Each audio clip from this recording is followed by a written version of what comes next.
ಆತ್ಮೀಯ ಭಾವಿ ಶಿಕ್ಷಕರಿಗೆ ಟೀಚರ್ಸ್ ಅಕಾಡೆಮಿ ಯೂಟ್ಯೂಬ್ ಚಾನಲ್ಗೆ ಸ್ವಾಗತ. ಇವತ್ತು ನಾವು ಈಗ ಆಲ್ರೆಡಿ ನೋಟಿಫಿಕೇಷನ್ ನಿಮಗೆಲ್ಲ ತಿಳಿದಂಗೆ ನೋಟಿಫಿಕೇಷನ್ ಬಿಟ್ಟಿದ್ದಾರೆ, ಅಧಿಸೂಚನೆ ಹೊರಡಿಸಿದ್ದಾರೆ. ಮೊನ್ನೆ ಸಿ ಆ್ಯಂಡ್ ರೂಲ್ ಬಿಟ್ಟಿದ್ರೆ ಈಗ ಅಧಿಸೂಚನೆಯನ್ನು ಹೊರಡಿಸಿದ್ದಾರೆ. ಯಾವ್ಯಾವ ಜಿಲ್ಲೆ ಬಿಟ್ಟು ನೋಡ್ರಿ, ಬೀದರ್ ಜಿಲ್ಲೆ ಬಗ್ಗೆ ಡಿಸ್ಕಸ್ ಮಾಡೋಣ. ಈಗ ಬೀದರ್ ಜಿಲ್ಲೆ HK ವಿಭಾಗದಲ್ಲಿ ಬಿಟ್ಟಿದ್ದಾರೆ. ಯಾವ್ಯಾವ ಪೋಸ್ಟ್ ಎಷ್ಟೆಷ್ಟು ಬಿಟ್ಟಿದ್ದಾನಪ್ಪ ಅನ್ನೋದನ್ನು ನಾವು ನೋಡೋಣ. ಈಗ ಆಲ್ರೆಡಿ ಯಾರು ಹೊಸದಾಗಿ ಬಂದಿದ್ದೀರ ಟೀಚರ್ಸ್ ಅಕಾಡೆಮಿ ಯೂಟ್ಯೂಬ್ ಚಾನಲ್ಗೆ ಸಬ್ಸ್ಕ್ರೈಬ್ ಮಾಡಿರಿ ಅಂತ ಹೇಳ್ತೀನಿ. ಹೆಚ್ಚಿನ ಮಾಹಿತಿ ಶಿಕ್ಷಕರ ನೇಮಕಾತಿ ಸಂಬಂಧಿಸಿದ ಅತಿ ಮುಖ್ಯ ಮಾಹಿತಿಗಳಿಗೆ ಸಬ್ಸ್ಕ್ರೈಬ್ ಮಾಡಿರಿ. ಇಲ್ಲಿ ನೋಡ್ರಿ, ಇಲ್ಲಿ ಏನು ಹೇಳಿದ ನಮ್ಮ ಬೀದರ್ ಜಿಲ್ಲೆಯ ಉಳಿಕೆ ಮೂಲದ ವೃಂದಗಳು ಹುದ್ದೆಗಳಿಗೆ RPC ಹುದ್ದೆಗಳಿಗೆ ಮಾತ್ರ ಇದು ನೋಟಿಫಿಕೇಷನ್ನ. ಬೇರೆ ಬೇರೆ ನೋಟಿಫಿಕೇಷನ್ನ ಡಿಸ್ಕಸ್ ಮಾಡ್ಕೋತಾ ಹೋಗೋಣ. ನೋಡ್ರಿ ಎಷ್ಟೆಷ್ಟು ಕರೆದಿದ್ದಾನೆ ನೋಡ್ರಿ 6 to 8 ಕನ್ನಡ 6 ಹುದ್ದೆಗಳನ್ನು ಕರೆದಿದ್ದಾನೆ. ಆಂಗ್ಲ ಭಾಷೆಯ ಇಂಗ್ಲೀಷ್ 3 ಹುದ್ದೆ ಮತ್ತು 6 to 8 GPT ಗಣಿತ ವಿಜ್ಞಾನ ಕನ್ನಡ ಮಾಧ್ಯಮ ಶಿಕ್ಷಕರದ 20 ಹುದ್ದೆಗಳನ್ನು ಕರೆದಿದ್ದಾನೆ. ಅದೇ ರೀತಿ ಜೀವ ವಿಜ್ಞಾನ ಕನ್ನಡ ಮಾಧ್ಯಮ ವಿದ್ಯಾರ್ಥಿಗಳಿಗೆ 2 ಹುದ್ದೆಗಳನ್ನು ಕರೆದಿದ್ದಾನೆ. ಸಮಾಜ ವಿಜ್ಞಾನ ಕನ್ನಡ ಮಾಧ್ಯಮದ 4 ಹುದ್ದೆಗಳನ್ನು ಕರೆದಿದ್ದಾನೆ. ಅದೇ ರೀತಿ ಕಂಪ್ಯೂಟರ್ದ 4 ಹುದ್ದೆ, ಟೋಟಲ್ 39. ಇದು ಹೈಯೆಸ್ಟ್ ನೋಡ್ರಿ, ಹೈಯೆಸ್ಟ್ 39 ಹುದ್ದೆಗಳನ್ನು ಅವನು RPC ಬೀದರ್ನಲ್ಲಿ ಕರೆದಿದ್ದಾನೆ.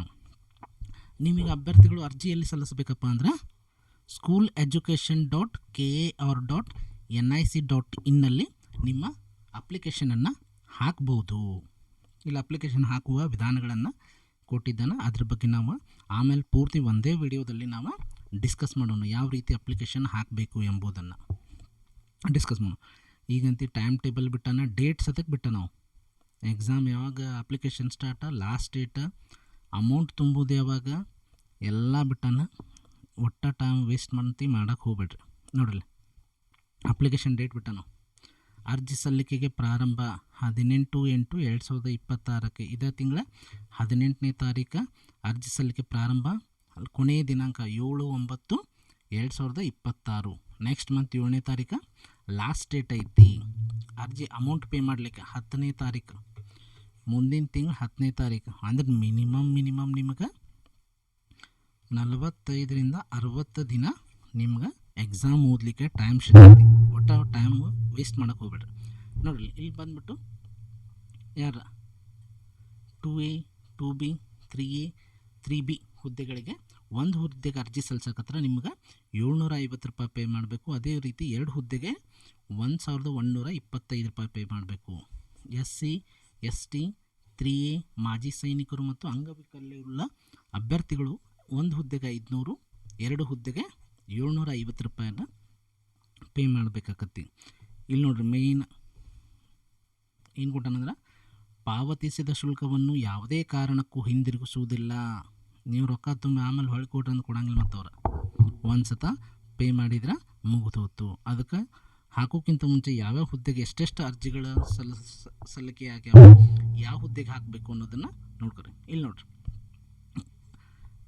ಪೇಮೆಂಟ್ ವೇತನ ಶ್ರೇಣಿ ಎಷ್ಟೈತಪ್ಪ ಅಂದ್ರೆ ಬೇಸಿಕ್ 44,425 ರೂಪಾಯಿ ಬೇಸಿಕ್ ಇಂದ 83,700 ರೂಪಾಯಿ ಪೇ ಸ್ಕೇಲ್ ಐತೆ.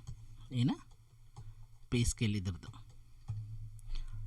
ನೆಕ್ಸ್ಟ್, ಎಲ್ಲರೂ ವಯೋಮಿತಿ ಬಗ್ಗೆ ಕೇಳ್ತಿದ್ರು, ಹೆಚ್ಚಿಗೆ ಮಾಡೋದನ್ನ ಕಡಿಮೆ ಮಾಡೋಣ. ಮೊನ್ನೆ C&R ರೂಲ್ ಪ್ರಕಾರ ಎಷ್ಟಿತ್ತಲ್ಲ ಅಷ್ಟ ಮಾಡೋಣ. GMದವ್ರಿಗೆ 40 ವರ್ಷ, 2A 2B 3A 3Bದವ್ರು 43 ವರ್ಷ. ಅದೇ ರೀತಿ SC ST ಕೆಟಗರಿ 1 ಮತ್ತು ವಿಶೇಷ ಚೇತನ ಅಭ್ಯರ್ಥಿಗಳಿಗೆ 45 ವರ್ಷಗಳನ್ನು ಇಟ್ಟಿದ್ದಾನೆ ಅವ್ರ ವಯೋಮಿತಿ. ನೆಕ್ಸ್ಟ್, ಆಯ್ಕೆ ವಿವರ ಹೆಂಗೆ ಅಭ್ಯರ್ಥಿಯನ್ನು ಆಯ್ಕೆ ಮಾಡ್ಕೋತೈತೆ ಅನ್ನೋದ್ರ ಬಗ್ಗೆ ಇಲ್ಲೇ ಐತಿ. ನೋಡ್ರಿ, ನೀವು ಪೇಪರ್ 1 ಮತ್ತು ಪೇಪರ್ 2 ಇರ್ತಾವೆ. ಇವೆರಡೂ ಎಕ್ಸಾಮಿಗೆ ಅಟೆಂಡ್ ಆಗಬೇಕು, ಎರಡೂ ಎಕ್ಸಾಮನ್ನು ಅಟೆಂಡ್ ಮಾಡಬೇಕು. ಅದೇ ರೀತಿ ಪ್ರತಿ ಎಕ್ಸಾಮಲ್ಲಿ ಮಿನಿಮಮ್ 35% ಮಾರ್ಕ್ಸನ್ನು ತೊಗೊಂಡಿರ್ಬೇಕು ನೀವು. ನೆಕ್ಸ್ಟ್, ಅದೇ ರೀತಿ ಇಲ್ಲಿ ನೋಡಿರಿ, ಎರಡನೇದೇನೈತಿ TET 2A 2B 3A 3Bದವರು 60% TET ಮಾಡಿರಬೇಕು.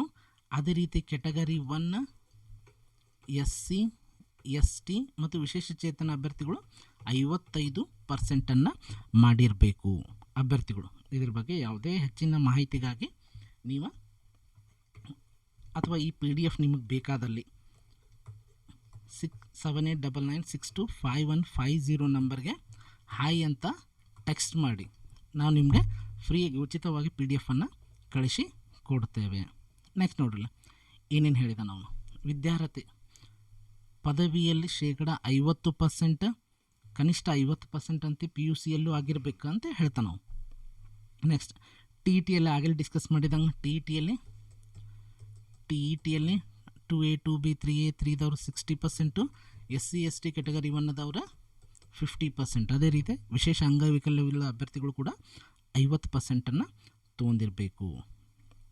ನೆಕ್ಸ್ಟ್ ಪದವೀಧರ ಶಿಕ್ಷಕರ ಕನ್ನಡ ಭಾಷೆದ ಬಗ್ಗೆ ಐತಿ, ಆಂಗ್ಲ ಭಾಷೆ ಬಗ್ಗೆ ಐತಿ. ಇಲ್ಲಿ ಯಾವ್ಯಾವ ಅಭ್ಯರ್ಥಿಯು ಪದವಿಯಲ್ಲಿ ಕನ್ನಡ ಭಾಷೆ ಜೊತೆಗೆ ಆಂಗ್ಲ, ಹಿಂದಿ, ಮರಾಠಿ, ಉರ್ದು, ತೆಲುಗು, ತಮಿಳ್, ಕೊಂಕಣಿ, ಸಂಸ್ಕೃತ, ಇತಿಹಾಸ, ಅರ್ಥಶಾಸ್ತ್ರ, ರಾಜಕೀಯ ಶಾಸ್ತ್ರ, ಭೂಗೋಳಶಾಸ್ತ್ರ, ಸಮಾಜಶಾಸ್ತ್ರ ವಿಷಯಗಳಲ್ಲಿ ಯಾವುದಾದರೂ ಒಂದನ್ನು ಐಚ್ಛಿಕ ವಿಷಯವನ್ನಾಗಿ ಮತ್ತು 3 ವರ್ಷಗಳಲ್ಲಿ ಅಭ್ಯಸಿಸಿರಬೇಕು. ಅದೇ ರೀತಿ ಕನ್ನಡ ಭಾಷೆಯಲ್ಲಿ 50% ತೊಗೊಂಡಿರಬೇಕು ಅಂತ ಹೇಳ್ತೇವೆ ನಾವು. ಅದೇ ರೀತಿ ಇಂಗ್ಲೀಷ್ ಬಗ್ಗೆ ಐತಿ, ಮ್ಯಾಥ್ಸ್ ಸೈನ್ಸ್ ಬಗ್ಗೆ ಐತಿ, ಮ್ಯಾಥ್ಸ್ ಬಗ್ಗೆನೂ ಐತಿ. ಇಲ್ಲಿ ನೋಡ್ರಿ ನೀವು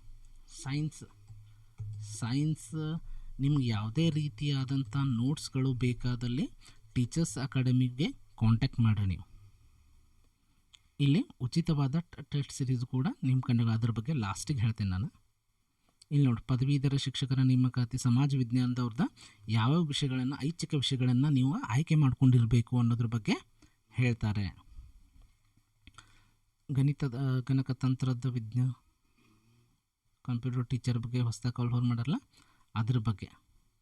ನೆಕ್ಸ್ಟ್ ಇಲ್ಲಿ ಸಾಮಾನ್ಯ ಸೂಚನೆಗಳು, ಇಲ್ಲಿ ನೋಡಿ ನಿಮ್ಗೆ 1:2 ಕರಿತಾನೆ ನಿಮ್ಗೆ ಲಾಸ್ಟಿಗೆ, ಅದು ಡಾಕ್ಯುಮೆಂಟ್ ವೆರಿಫಿಕೇಷನ್ ಟೈಮಿಗೆ.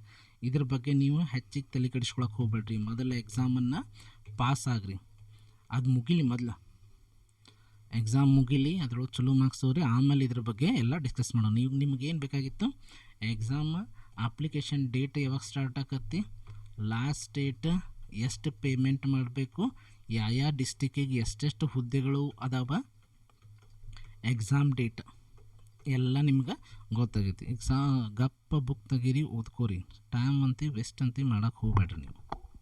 ನೋಡಿರಿ CET ಅಂಕಗಳ ವೇಟೇಜ್ ಬಗ್ಗೆ ಹೇಳ್ತಾನೆ ನಾನು. CTET 70%, TETಯಲ್ಲಿ ಪಡೆದಿರ್ತಕ್ಕಂಥ ಮಾರ್ಕ್ಸ್ 20% ಮತ್ತು ಡಿಗ್ರಿ ಮಾರ್ಕ್ಸ್ 8% ಮತ್ತು B.Ed ಶಿಕ್ಷಣ ಕೋರ್ಸದ 2%. ಅದೇ ರೀತಿ 4 ವರ್ಷ ಪದವಿ ಮಾಡಿದವ್ರದ್ದು ಹೆಂಗಪ್ಪ ಅಂದ್ರೆ ಅವ್ರದ್ದು CET 80% ಕನ್ಸಿಡರ್ ಆಕತಿ, BSc B.Ed TET 20%, ಅವ್ರ 4 ವರ್ಷದ ಡಿಗ್ರಿದ 10% ಕನ್ಸಿಡರ್ ಆಕತಿ.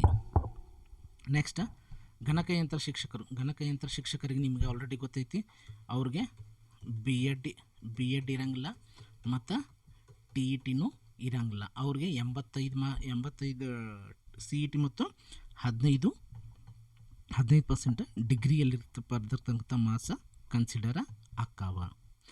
ನೆಕ್ಸ್ಟ್ ಮೀಸಲಾತಿ ಬಗ್ಗೆ ಐತಿ. ಮೀಸಲಾತಿ ಯಾವ್ಯಾವ ಮೀಸಲಾತಿ ಅವ್ರಿಗೆ ಎಷ್ಟು ಹುದ್ದೆಗಳನ್ನು ಎಂಬುದನ್ನು ನಾವು ಕೆಳಗಡೆ ನೋಡ್ಕೋತಾ ಹೋಗೋಣ. ನೋಡ್ರಿ, ಮಾಜಿ ಸೈನಿಕರಿಗೆ 10% ಮೀಸಲಾತಿ, ವಿಶೇಷ ಚೇತನರಿಗೆ 5%, ಯೋಜನಾ ನಿರಾಶ್ರಿತ ಕುಟುಂಬದವರಿಗೆ 5%, ಮಹಿಳಾ ಅಭ್ಯರ್ಥಿಗಳಿಗೆ 33%, ಕನ್ನಡ ಮಾಧ್ಯಮ ಅಭ್ಯರ್ಥಿಗಳಿಗೆ 5%, ಅದೇ ರೀತಿ ತೃತೀಯ ಲಿಂಗಿ ಅಭ್ಯರ್ಥಿಗಳಿಗೆ 1% ಮತ್ತು ಗ್ರಾಮೀಣ ಅಭ್ಯರ್ಥಿಗಳಿಗೆ 25% ಮೀಸಲಾತಿ ಐತಿ. ನೆಕ್ಸ್ಟ್ ಅವ್ರು ಯಾವ್ಯಾವ ರೀತಿಯಾದಂಥ ಸರ್ಟಿಫಿಕೇಟನ್ನು ಕೊಡಬೇಕು, ಈಗ ಸರ್ವಿಸ್ ಮ್ಯಾನ್ ನಾವು ಯಾವ ಸರ್ಟಿಫಿಕೇಟ್ ಕೊಡಬೇಕು, ಗ್ರಾಮೀಣ ಅಭ್ಯರ್ಥಿಗಳು ಯಾವ ಸರ್ಟಿಫಿಕೇಟ್ ಕೊಡೋದನ್ನು ಇಲ್ಲೇ ಮೆನ್ಷನ್ ಮಾಡಿದ್ದಾರೆ. ಇದು ತುಂಬ ಮುಖ್ಯ ಆಕತ್ತೆ. ನಿಮ್ಮ ಕಡೆ 10 ವರ್ಷದ ಹಿಂದಿಂದ ಐತಿ, 15 ವರ್ಷದ ಹಿಂದಿಂದ ಐತಿ ಅಂತೇಳಿ ನೀವು ಅವನ್ನೆಲ್ಲ ಕೊಡಬೇಡ್ರಿ. ಗೌರ್ಮೆಂಟ್ ಅದು ಅಧಿಸೂಚನೆ ಸಂಖ್ಯೆಯನ್ನು ನೀಡೈತೆ ನೋಡ್ರಿ, ಕರ್ನಾಟಕದ ಅಧಿಸೂಚನೆ ಸಂಖ್ಯೆ ಈ ರೀತಿ ಸಂಖ್ಯೆಯನ್ನು ನೀಡಿರ್ತೈತಿ. ಅದೇ ರೀತಿ ಫಾರ್ಮೆಟ್ ಇರ್ತಕ್ಕಂಥ ಮೀಸಲಾತಿ ಪ್ರಮಾಣ ಪತ್ರಗಳನ್ನು ನೀವು ವೆಬ್ಸೈಟಲ್ಲಿ ಅಪ್ಲೋಡ್ ಮಾಡಿರಿ. ಬೇರೆ ಯಾವುದೇ ಅಪ್ಲೋಡ್ ಮಾಡಿದ್ರೆ ನಿಮ್ಗೆ ಮುಂದೆ ಪ್ರಾಬ್ಲಮ್ ಆಗ್ತದೆ. ಈಗ ಆಲ್ರೆಡಿ ಎಲ್ಲ ಓದಿ ಆಗಿರ್ತೀರಿ, ಆಮೇಲೆ ಅದೊಂದು ಹಿಡ್ಕೊಂಡು ಕುಂತ್ರಂದ್ರೆ ಏನು ಮಾಡೋಕ್ಕೆ ಬರೋಂಗಿಲ್ಲ. ಅದಕ್ಕೆ ಯೋಚನೆ ಮಾಡಿ ಅಭ್ಯರ್ಥಿಗಳು ಪ್ರಮಾಣ ಪತ್ರವನ್ನು ಅಪ್ಡೇಟ್ ಮಾಡಿರಿ. ನೋಡಿರಿ ಇಲ್ಲಿ ಕೇಳೋಣ, ಪರೀಕ್ಷಾ ಕೇಂದ್ರ ಪ್ರತಿ ಜಿಲ್ಲೆಗೆ ಬಂದ ಪರೀಕ್ಷಾ ಕೇಂದ್ರವನ್ನು ನೀಡಿರ್ತಾರೆ. ಪ್ರತಿ ಜಿಲ್ಲೆಗೆ ಒಂದು ಪರೀಕ್ಷಾ ಕೇಂದ್ರವನ್ನು ನೀಡಿರ್ತಾರೆ. ಇಲ್ಲಿ ನೋಡಿರಿ ಎಕ್ಸಾಮ್ ಡೇಟ್ 8ನೇ ತಾರೀಕು ಎಕ್ಸಾಮ್, 8ನೇ ತಾರೀಕು ಎಕ್ಸಾಮ್. ಪತ್ರಿಕೆ 1 10ರಿಂದ 12 ಇರ್ತೈತಿ. ಅದೇ ರೀತಿ 2:30ಯಿಂದ 4:30 ಪತ್ರಿಕೆ 2 ಇರ್ತೈತಿ ಕಂಪ್ಯೂಟರ್ದವ್ರಿಗೆ. 9ನೇ ತಾರೀಕು 10ರಿಂದ 12 ಸಮಾಜ ವಿಜ್ಞಾನ ಇರ್ತೈತಿ. ಜೀವ ವಿಜ್ಞಾನವೂ ಅವಾಗೇ ಇರ್ತೈತಿ ಮಧ್ಯಾಹ್ನ. 10ನೇ ತಾರೀಕು ಕನ್ನಡ ಭಾಷೆದವ್ರಿಗೆ ಮತ್ತು ಇಂಗ್ಲೀಷ್. ಇದನ್ನು ಕ್ಲೀನಾಗಿ ಇನ್ನೊಂದು ನೋಡ್ಕೊಂಡು ನೋಡಿರಿ. 8ನೇ ತಾರೀಕು ಜಿ ಕೆ ಇರ್ತೈತಿ. 8ನೇ ತಾರೀಕು ಜಿ ಕೆ ಎಕ್ಸಾಮ್ ಮತ್ತು ಕಂಪ್ಯೂಟರ್ ಎಕ್ಸಾಮ್ ಇರ್ತೈತಿ. 9ನೇ ತಾರೀಕು ನಿಮಗೆ ಸೋಷಲ್ ಸಮಾಜ ವಿಜ್ಞಾನ ಮತ್ತು ಬಯೋದವ್ರದ್ದು ಇರ್ತೈತಿ. 10ನೇ ತಾರೀಕು ನಿಮಗೆ ಕನ್ನಡ ಮತ್ತು ಇಂಗ್ಲೀಷ್ದವ್ರದ್ದು ಇರ್ತೈತಿ. ಇದನ್ನು ಸ್ವಲ್ಪ ಸ್ಕ್ರೀನ್ಶಾಟ್ ಹುಡ್ಕೋರಿ ಅಥವಾ PDF ಕಾಂಟ್ಯಾಕ್ಟ್ ಮಾಡಿರಿ. ನಂಗೆ ಈ ನಂಬರಿಗೆ ಕಾಂಟ್ಯಾಕ್ಟ್ ಮಾಡಿರಿ. 7996251550 ನಂಬರ್ಗೆ ಕಾಂಟ್ಯಾಕ್ಟ್ ಮಾಡಿರಿ. ನಾನು ಅದನ್ನ ನಿಮ್ಗೆ PDF ಕಳಿಸ್ತೇನೆ. ನೋಡಿರಿ ಅಂಕಗಳು ಎಷ್ಟೆಷ್ಟು ಮಾರ್ಕ್ಸಿಗೆ ಕೇಳ್ತಾನೆ. ಜಿ ಕೆ 15 ಮಾರ್ಕ್ಸ್ ಕೇಳ್ತಾನೆ, current affairs 15 marks, Kannada 10 marks, English 10 marks, ಶೈಕ್ಷಣಿಕ ಮನೋವಿಜ್ಞಾನ 15 ಮಾರ್ಕ್ಸು ಮತ್ತು ಕಂಪ್ಯೂಟರ್ 15 ಮಾರ್ಕ್ಸದ್ದು ಕೇಳ್ತಾನೆ. ಮೌಲ್ಯ ಶಿಕ್ಷಣ ಮತ್ತು ಆರೋಗ್ಯ ಶಿಕ್ಷಣವನ್ನು ಕೂಡ 15 ಮಾರ್ಕ್ಸ ಕೇಳ್ತಾನೆ. ಸೆಕೆಂಡ್ ಎಕ್ಸಾಮ್ ಬರೋಣ ಪೇಪರ್ 2. ನಿಮಗೆಲ್ಲರಿಗೂ ತಿಳಿದಾಗಿದೆ. ಪೂರ್ತಿ OMR ಬೇಸ್ಡ್ ಕ್ವಶನ್ಸ್. ನೀವು ಪ್ರೀವಿಯಸ್ ಇಯರ್ ಕ್ವಶನ್ ಪೇಪರ್ಸನ್ನು ತುಂಬ ಚೆನ್ನಾಗಿ ಓದಬೇಕು. ಇದು 100 ಮಾರ್ಕ್ಸ್, ಎಲ್ಲ 100 ಮಾರ್ಕ್ಸ್. ಗಣಿತ ವಿಜ್ಞಾನ 100 ಮಾರ್ಕ್ಸ್, ಜೀವ ವಿಜ್ಞಾನ 100 ಮಾರ್ಕ್ಸ್, ಸಮಾಜ ವಿಜ್ಞಾನ 100 ಮಾರ್ಕ್ಸ್, ಕಂಪ್ಯೂಟರ್ ಕೂಡ 100 ಮಾರ್ಕ್ಸ್. ಇಲ್ಲಿ ನೀವು ಟೆಸ್ಟ್ ಸಿರೀಸನ್ನು ಅಟೆಂಡ್ ಮಾಡಿರಿ. ಯಾಕಂದರೆ ಯಾವ ರೀತಿ ಎಕ್ಸಾಮ್ ಕರೀತಾನೆ ಅನ್ನೋದು ನಿಮ್ಗೆ ಗೊತ್ತಾಗಲ್ಲ. ಈಗ ಆಲ್ರೆಡಿ ಕೆ ಇದಾವೆ. ಮೊನ್ನೆ PC ಎಕ್ಸಾಮ್ ಬಗ್ಗೆ ನೋಡಿರಿ. PC ಎಕ್ಸಾಮ್ ಎಲ್ಲ ಸ್ಟೇಟ್ಮೆಂಟ್ ರೂಪದಲ್ಲಿ ಅದಾವೆ. ಹೌದಾ, ಸ್ಟೇಟ್ಮೆಂಟ್ ರೂಪದಲ್ಲಿ ಅದಾವೆ. ಆದ್ದರಿಂದ ನೀವು ಮಾಕ್ ಟೆಸ್ಟನ್ನು ಅಟೆಂಡ್ ಮಾಡಿರಿ. ಮಾಕ್ ಟೆಸ್ಟ್ ಇಲ್ಲಿ ಬಂದ್ಬಿಟ್ಟು ಇಲ್ಲಿ ನಮ್ಮಲ್ಲಿ ಟೀಚರ್ಸ್ ಅಕಾಡೆಮಿಯಲ್ಲಿ ಪ್ರತಿ ಬುಧವಾರ, ವೆನ್ಸ್ಡೇ ಮತ್ತು ಸಂಡೇ ಮಾಕ್ ಟೆಸ್ಟನ್ನು ಕಂಡಕ್ಟ್ ಮಾಡ್ತೇವೆ. ನೀವು ಅದ್ರ ಬಗ್ಗೆ ಹೆಚ್ಚಿನ ಮಾಹಿತಿ ಬೇಕಾದಲ್ಲಿ ಈ ನಂಬರ್ಗೆ ಆಗಲೇ ಕೊಟ್ಟಿರ್ತಕ್ಕಂಥ ನಂಬರ್ಗೆ ಕಾಂಟ್ಯಾಕ್ಟ್ ಮಾಡಿರಿ. All the best. Thank you.